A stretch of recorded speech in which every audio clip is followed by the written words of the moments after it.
Nous sommes le jeudi 24 décembre et nous n'avons pas atteint nos objectifs financiers en bientôt 7 ans. 7 ans déjà. TV Liberté a construit l'inimaginable, une télévision libre et indépendante offrant une information exemplaire et vérifiée, donnant la parole à tous ceux qui défendent l'esprit français et notre civilisation, des milliers de sujets traités, des milliers d'invités. Les médias alternatifs sont l'avenir d'une presse française qui ne vit que des subventions d'État et qui s'est enlisée, embourbée dans la propagande, les mensonges, les fake news. En cette période éprouvante pour beaucoup d'entre vous, je veux vous souhaiter, au nom de toutes les équipes de TV Liberté, un heureux Noël, joyeux Noël aux plus isolés d'entre nous. Joyeux Noël aux familles qui se retrouvent malgré tant d'interdits autour du sapin ou devant la crèche. Bon Noël dans la joie et l'espérance.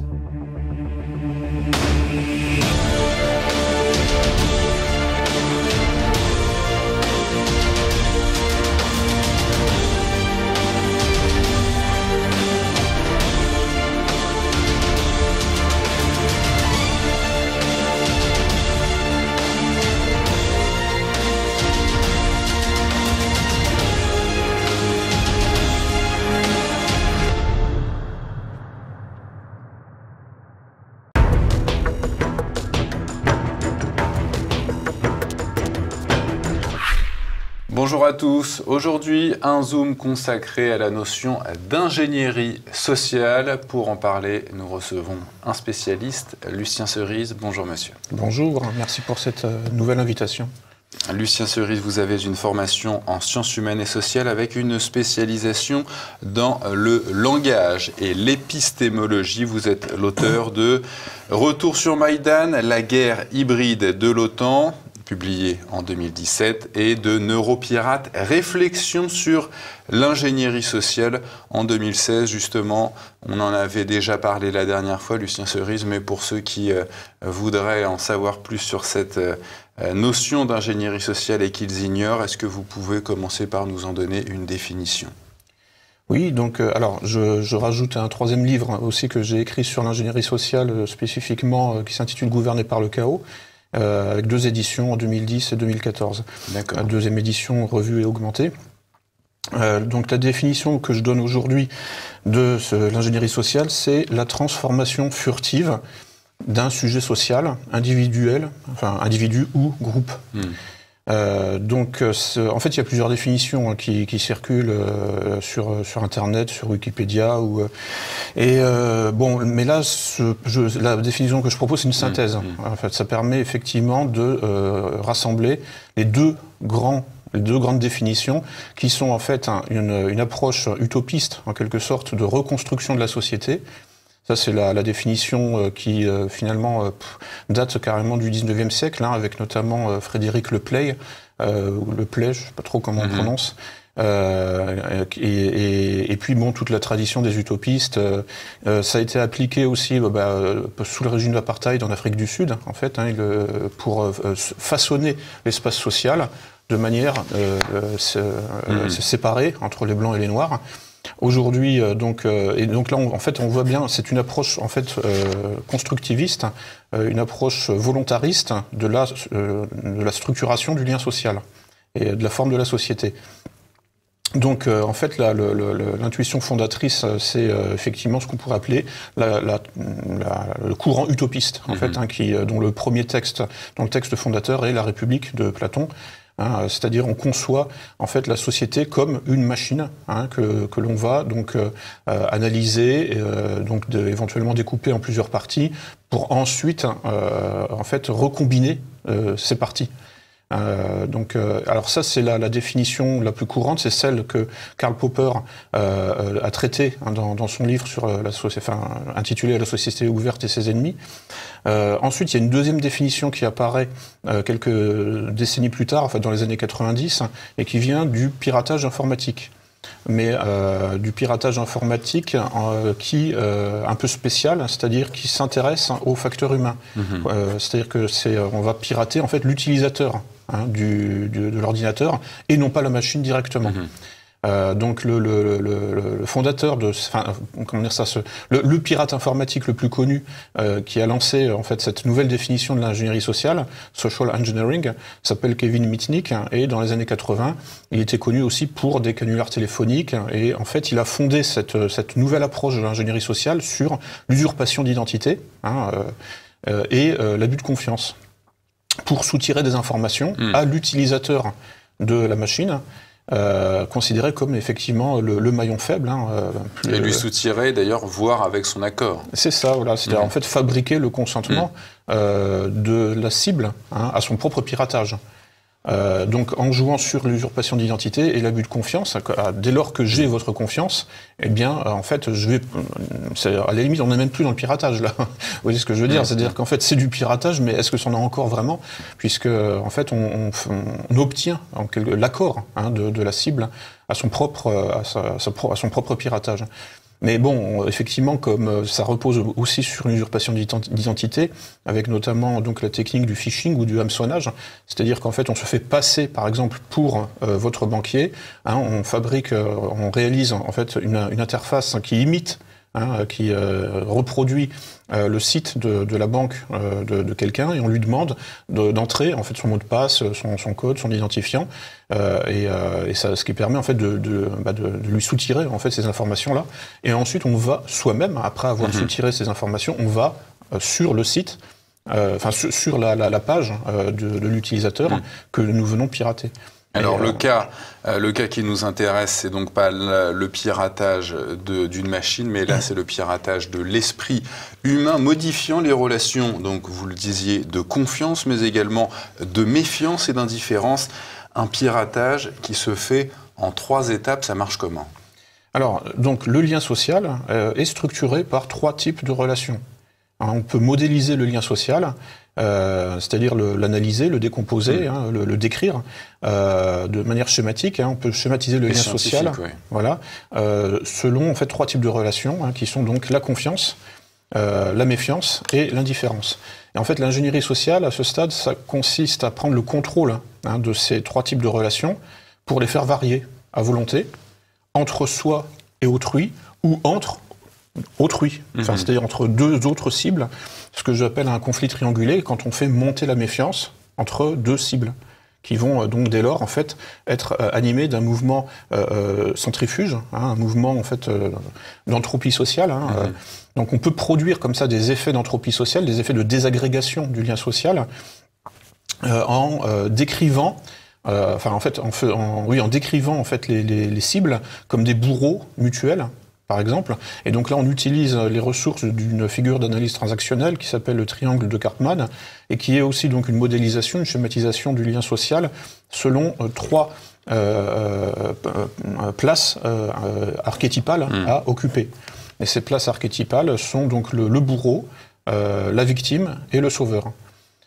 Et donc, en fait, en prenant en appliquant en fait tous ces trucs en fait, tous ces subterfuges, tous ces stratagèmes, on peut commencer effectivement à recomposer le lien social.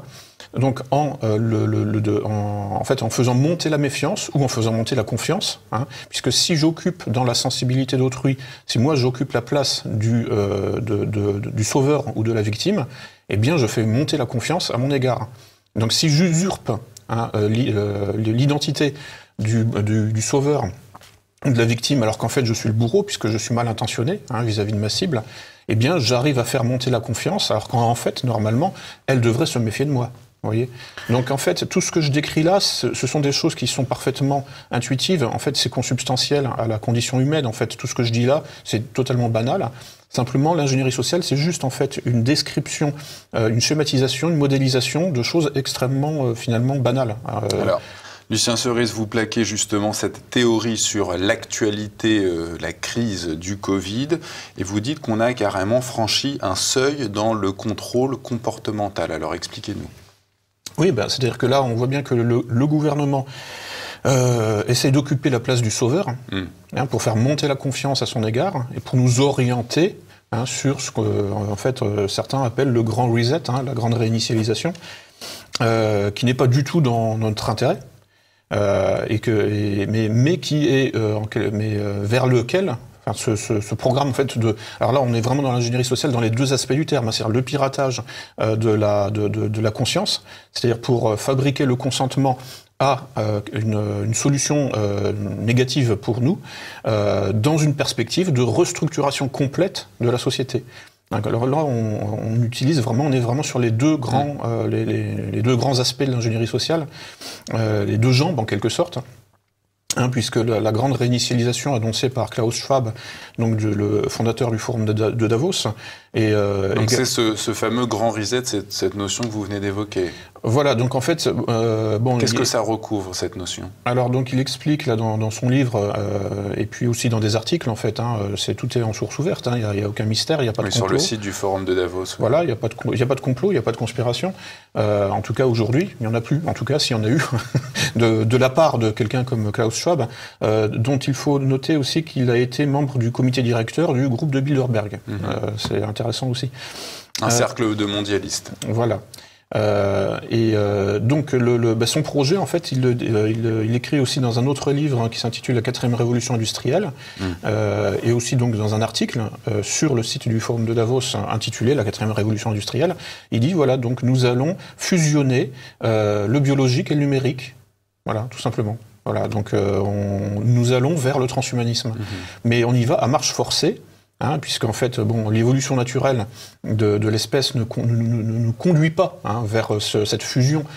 Certes, oui, nous avons besoin d'outils, de prothèses pour vivre, mais là, en l'occurrence, on franchit un seuil qualitatif. On passe en fait de l'outil et de la prothèse, en fait, finalement, au remplacement de l'être vivant. Par son propre outil. C'est-à-dire que l'histoire universelle, de ce point de vue-là, c'est l'histoire. Enfin, c'est ce que Stanley Kubrick a mis en scène dans 2001. C'est-à-dire l'histoire universelle des hommes préhistoriques jusqu'à l'intelligence artificielle, c'est en fait l'histoire de l'être vivant et de son outil. Et comment l'outil prend la place, voire conteste la place de son inventeur. Donc c'est le mythe classique, enfin le thème classique de l'apprenti sorcier en fait, ou Frankenstein, etc. Enfin toute cette et donc Lucien Cerise, dans cette si on plaque donc la théorie que vous évoquiez, à savoir le triangle de Karpman, on peut penser que les victimes c'est les citoyens, le peuple français, le sauveur, ce que le gouvernement avance comme étant le grand reset, la solution à tous nos problèmes. Qui est le bourreau alors dans cette histoire? Alors justement, dans une opération d'ingénierie sociale, en fait, le vrai bourreau essaye d'occuper la place du sauveur dans la sensibilité. Mais donc il faut toujours distinguer le réel et la représentation, c'est-à-dire la carte et le territoire. C'est-à-dire que dans le territoire réel, dans le réel, le gouvernement et les mondialistes au-dessus du gouvernement français et des autres gouvernements occupent la place du bourreau. Mais en fait, au prétexte donc d'une épidémie en fait de grippe en réalité, faudrait en fait arrêter de parler de la Covid-19, faut dire la grippe 19. Donc au prétexte d'une épidémie de grippe, donc qui elle est désignée comme le bourreau. Ou la bourrelle.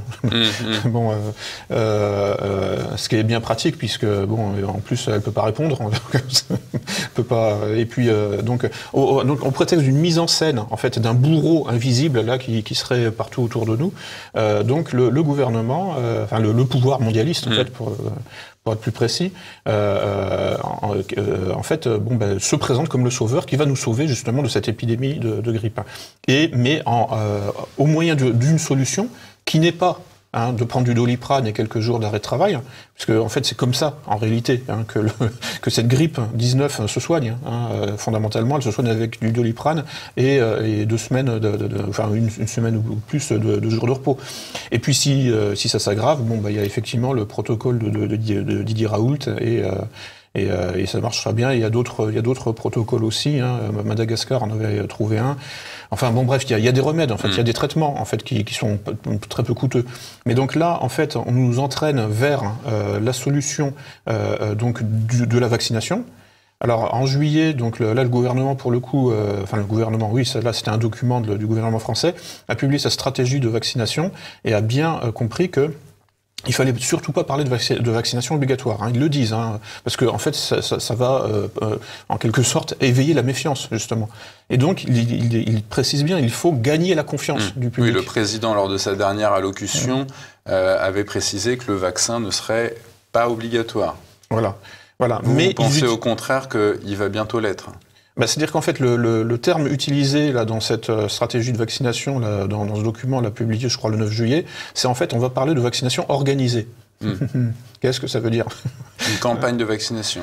En fait, non, mais fondamentalement, ça va devenir obligatoire, en réalité. Mais le but, c'est d'avancer masqué, et de ne pas tout déballer tout de suite, parce que sinon, effectivement, il y aurait, justement, un mécanisme, en fait, de défense, c'est-à-dire, en fait, le système immunitaire, là, pour le coup, cognitif, intellectuel, serait érigé, et donc, en fait, le piratage serait un échec. Donc là, il faut y aller petit à petit. C'est ça, voilà. Et donc c'est pour ça que là, ils ont défini 4 étapes de la vaccination pour procéder en fait à une espèce d'encerclement des réfractaires. C'est-à-dire qu'en fait, c'est la stratégie élémentaire. On commence par des victoires faciles. Donc on va vacciner les mourants dans les EHPAD. Et puis parce qu'ils vont pas oser dire non. Enfin, ils diront pas non, quoi. Donc voilà. Ensuite, une fois que ce sera fait, on s'attaquera en fait aux retraités, etc., etc. Et puis bon, de fil en aiguille, progressivement, en fait, les gens en bonne santé, après les gosses, oui, voilà, en fait, plus faibles d'abord, et ensuite, voilà. Enfin, ceux qui en fait ne pourront pas dire non, en fait, seront vaccinés en priorité. Alors, Lucien Cerise, je vous avais reçu en juillet dernier, justement pour évoquer un petit peu cette notion d'ingénierie sociale. Vous m'aviez affirmé qu'un deuxième confinement interviendrait dans les semaines, dans les mois à venir. Vous me le disiez les yeux dans les yeux. Comment vous aviez pu anticiper, prévoir ce deuxième confinement dans lequel on n'est toujours pas sorti? Voilà, en fait, je ne l'ai pas anticipé. Je me suis contenté de lire, de prendre connaissance de ce que les pilotes de cette opération ont annoncé. Notamment l'épidémiologiste britannique Neil Ferguson, qui a dit ça va durer jusqu'en 2022. Et en France, il a été relayé, son affirmation a été répétée par Alain Bauer, bien placé aussi. Conseiller de l'ancien président Sarkozy. Voilà, oui. Et puis, sécurité. Et dont je regarde l'actualité, parce que je pense que il est au croisement un petit peu de tous les réseaux mondialistes, en fait. C'est vraiment ancien grand maître. Oui, du Grand Orient, je crois, et donc il est et lui aussi en fait a dit voilà, donc il y aura, ça va durer jusqu'en 2022. En fait, bon, c'était déjà fini au mois de mai. Quand je suis venu en juillet, c'était terminé. Bon, dans le réel. Mais là, bon, mais quand des gens de pouvoir comme Ferguson ou comme Bauer vous disent ça va durer jusqu'en 2022, c'est parce qu'ils veulent que ça dure jusqu'en 2022. Et donc ils font traîner ça de manière totalement virtuelle dans les médias. Et puis en truquant les chiffres. Pour vous, les chiffres des morts au quotidien, ce sont des morts qui ne sont pas entraînés par cette maladie. Alors là, c'est Santé publique France qui le dit, c'est que 90% des gens qui entrent en réanimation sont affectés de comorbidité. 90% des gens qui arrivent en réanimation. C'est sur le site de Santé publique France. On peut inférer que le nombre de morts est proportionnel. Donc on peut dire effectivement que 90% des gens qui sont étiquetés, qui sont censés mourir du coronavirus, de la Covid, de la grippe 19, en fait sont morts en fait d'un cocktail en réalité de pathologie. Là on nous présente que la mort du président Giscard d'Estaing, l'ancien président, est la cause que le Covid est la cause de sa mort à 94 ans. Oui, c'est possible, oui. De toute façon, en fait, en réalité, la moyenne d'âge des gens qui meurent de la Covid, la grippe 19 est supérieure à l'espérance de vie. Puisque l'espérance de vie est de 82 ans en France, et la moyenne d'âge des gens qui décèdent de la grippe 19 est de 84 ans. Donc en fait, ça conserve en réalité la grippe 19. Bon, je présente mes excuses aux gens que je blesse avec ça, parce que Il y a des gens qui vont nous regarder, qui auront eu dans leurs proches peut-être effectivement des gens qui sont décès, vraiment morts de cette maladie. Mais bon, il y a un tel excès, en fait, un tel bourrage de crâne que bon, c'est bon, à un moment, il faut quand même aussi... C'est un excès de sensiblerie vis-à-vis de ce sujet. Voilà. Faire un peu d'humour noir, ça détend l'atmosphère. Pourquoi vous dites, Lucien Cerise, que certains éléments de cette épidémie sont impossibles physiquement ou physiologiquement ? Eh bien, alors, physiquement, ce qui est impossible physiquement et physiologiquement, en fait, c'est une deuxième vague d'ampleur. Pour une raison très simple, c'est que, en fait, et ça, c'est encore un médecin, en fait, enfin, puis c'est de la culture générale, c'est que, en fait, les virus. Alors, premièrement, le virus n'est pas la maladie, puisqu'on peut être testé pour de vrai. Positif au coronavirus sans être malade. Donc il faut déjà distinguer le virus et la maladie. C'est pas la même chose. Oui, le virus et les symptômes. Voilà, c'est ça. Oui. Et puisque la maladie, les symptômes, en fait, c'est une réaction inflammatoire du corps. Mais elle n'est pas déclenchée automatiquement par le virus. Donc le virus en lui-même est inoffensif, fondamentalement. C'est juste un corps étranger qui se retrouve dans mon métabolisme et qui peut éventuellement déclencher des réactions si mon métabolisme est en déficit immunitaire. Mais là je m'égare. Je reviens là sur ce qui est impossible, c'est en fait une deuxième vague pire que la première.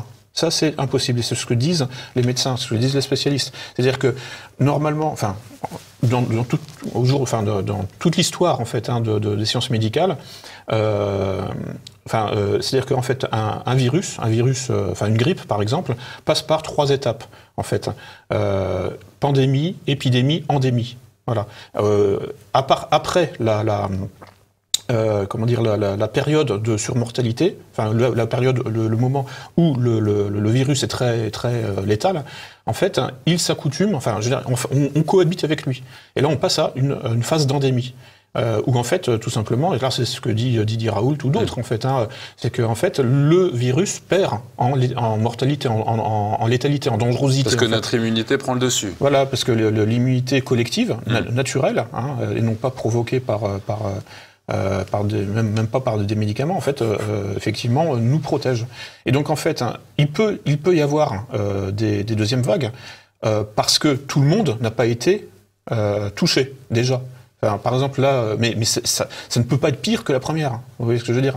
Et donc là, quand on nous parle, quand les médias, quand les mondialistes nous parlent d'une deuxième vague ou d'une troisième vague qui serait encore pire que la première, c'est simplement impossible, biologiquement. Troisième vague et troisième confinement, le président de la République, dans l'une de ses allocutions, nous a averti que ça serait possible. Donc elle aura lieu. Donc je pense là, en janvier, février... Alors pour l'anecdote, des gens disent qu'en fait Disneyland là à Marne-la-Vallée nous a annoncé les dates, puisque en fait ils ont annoncé qu'il serait ouvert pendant 2 semaines autour des fêtes de Noël et qu'ils qu'ils referment leurs portes. Je crois au 15 janvier ou quelque chose comme ça, ou le 21 janvier. C'est un scoop alors. On a la date du 2e confinement. Je ne sais pas si on peut en rire, mais vaut mieux en rire. Mais ça date déjà d'il y a quelques semaines en fait. C'était sur le site de Disneyland Marne-la-Vallée, où il disait voilà, on sera ouvert pour les fêtes de telle date pendant 2 semaines à peu près, et puis ensuite on referme. Voilà, donc après, c'est des suppositions, évidemment. Je veux dire, ils vont peut-être fermer tout simplement parce qu'ils ont des travaux à faire. Voilà, je sais pas, ou un plan social. Et puis, ce qui est le cas d'ailleurs, je crois qu'ils ont licencié de 3000 personnes. Enfin bon. Donc, de toute façon, ils fonctionnent en mode dégradé. C'est quoi ce que vous évoquez, la volonté cachée derrière les décisions gouvernementales? Il n'y a pas grand-chose de caché. Enfin, je veux dire, tout est déballé.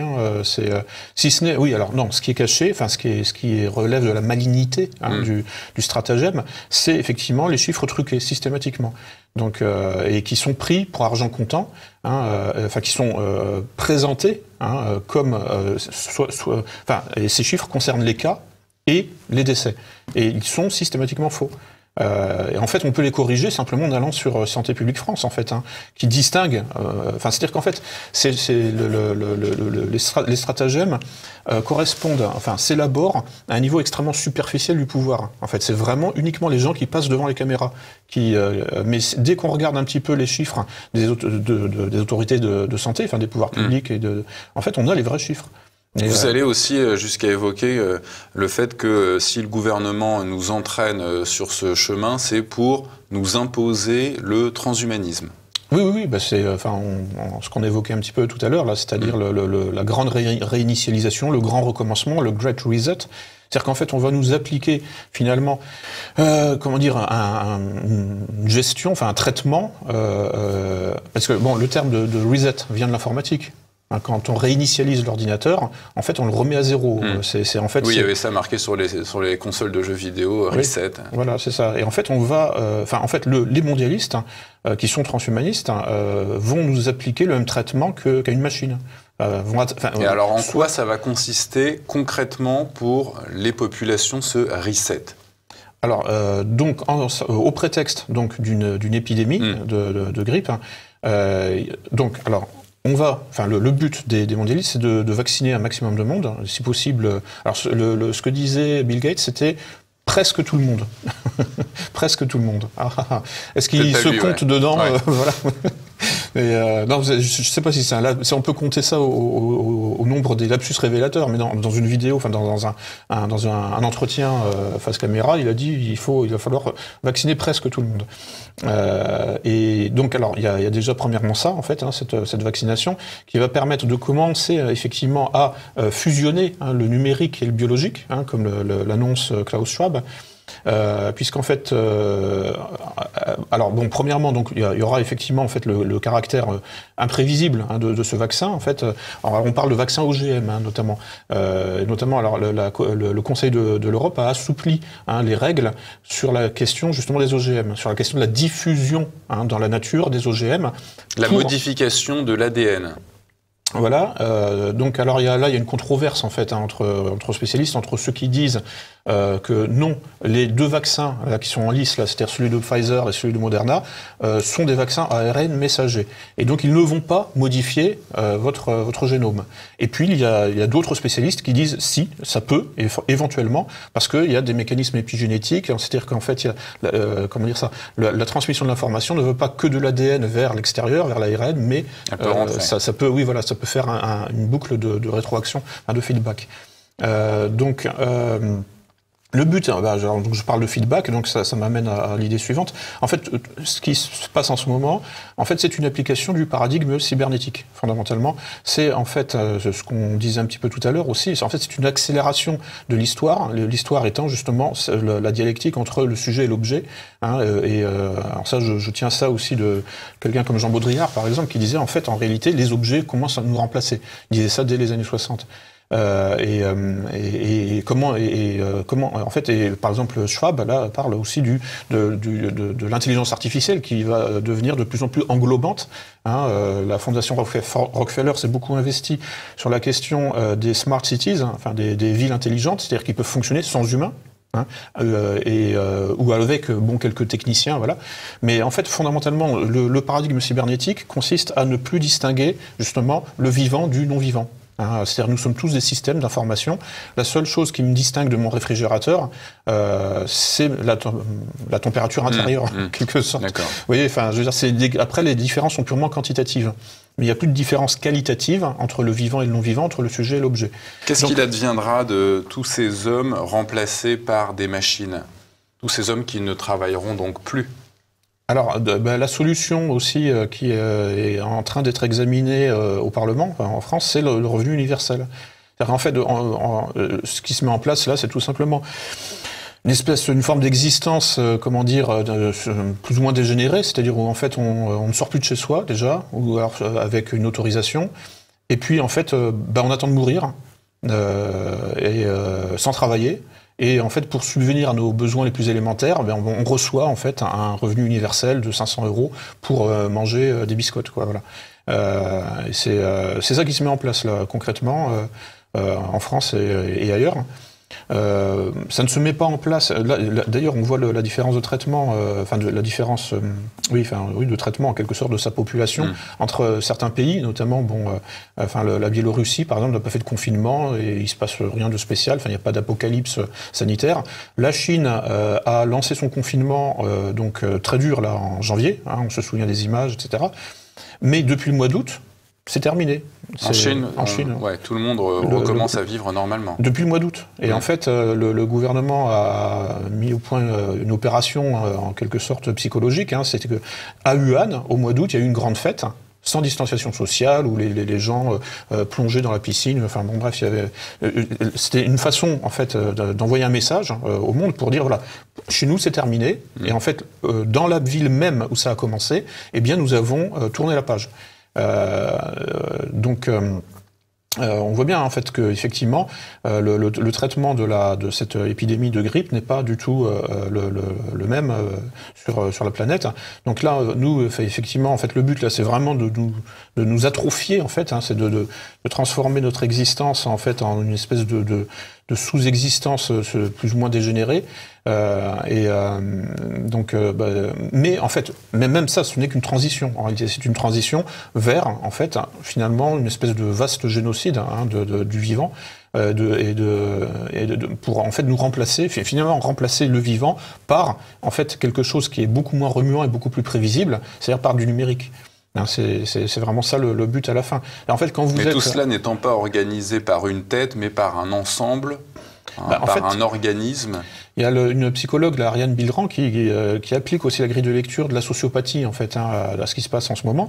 Et effectivement, c'est tout à fait ça. C'est-à-dire que le pouvoir suprême, les gens qui sont tout en haut de la pyramide, les Klaus Schwab et les Bill Gates et autres, en fait, ont peur de nous. En fait, ils ont peur du peuple. Nous les terrorisons. Parce qu'en fait, nous sommes imprévisibles.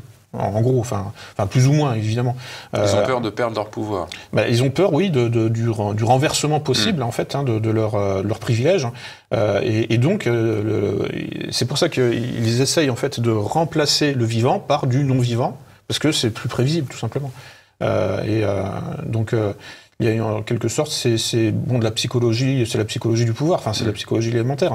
En fait, il faut voir du côté aussi d'un psychiatre polonais du nom de Lobachevski, qui en fait a vraiment étudié ça et qui a fait des études justement sur la psychologie du pouvoir, la psychologie de sociopathes. Et qui sont effectivement dans la paranoïa permanente et surtout aussi dans la transgression, c'est-à-dire dans la perversion. Ça va ensemble. Après, il y a des nuances au sein du profil psychologique des gens de pouvoir.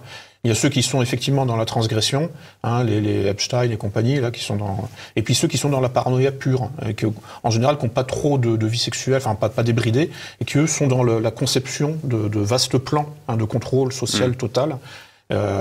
Et donc là on se retrouve un peu. En fait, après ces deux profils psychologiques là du sommet du pouvoir.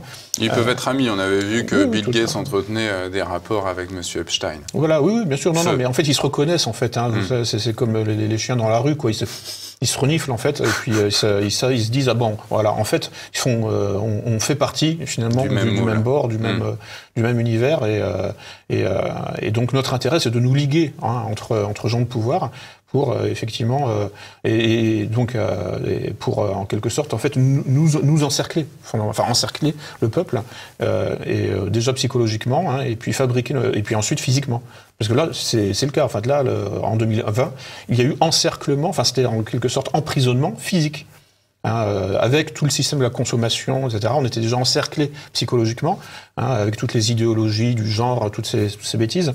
Ça dépasse complètement ce que les hommes ont pu voir dans les années 20-30 en Union soviétique. Oui, c'est clair, oui. En fait, moi, dans ma famille, et aussi, je connais des gens qui ont connu le communisme. Je veux dire, on va pas dire que c'était un régime libéral en comparaison, mais quasiment. Non, mais c'est-à-dire qu'en fait, le niveau d'encadrement technologique et carcéral, en fait, était pas du tout, n'avait rien à voir avec ce qu'on connaît aujourd'hui. Là, on est vraiment dans c'est une prison à ciel ouvert aujourd'hui. Oui, mais c'est la dictature la plus aboutie de toute l'histoire de l'humanité. La dictature parfaite. Parfaite, et surtout, d'autant plus que nous sommes désarmés. C'est pas comme aux États-Unis. Aux États-Unis, au moins, je dirais, l'Américain moyen peut élaborer, construire des milices, etc. Et l'idéologie de cette dictature parfaite, elle vient d'où ? Alors, c'est le pouvoir. En fait, c'est la psychologie même du pouvoir, quelles que soient les origines, je veux dire, comment dire, confessionnelles, ethniques, peu importe. Je veux dire, le pouvoir conduit quasiment, presque. En fait, il faut vraiment être particulièrement sain d'esprit pour y échapper. Enfin, quand je dis sain d'esprit, c'est-à-dire qu'en fait, il faut avoir connu des épreuves ou je ne sais quoi. Enfin bon. Il faut être un roi catholique pour échapper. Oui. Enfin, ou alors venir. Saint Louis n'est pas devenu complètement saint. Enfin. Oui. Enfin, en fait, il y a l'expression là de despote éclairé, c'est-à-dire qui assoit son pouvoir, sa domination, mais qui veille malgré tout à ce que la population soit satisfaite. Bon, là, on est plutôt en fait dans un vaste génocide en fait. La situation en France, c'est d'une morbidité. J'ai jamais connu ça avant. Et puis bon, il n'y a pas qu'en France, mais. Lucien Cerise, on a déjà dépassé le temps imparti, mais on ne manquera pas de vous réinviter. Je rappelle le titre de votre ouvrage pour ceux que l'ingénierie sociale intéresse.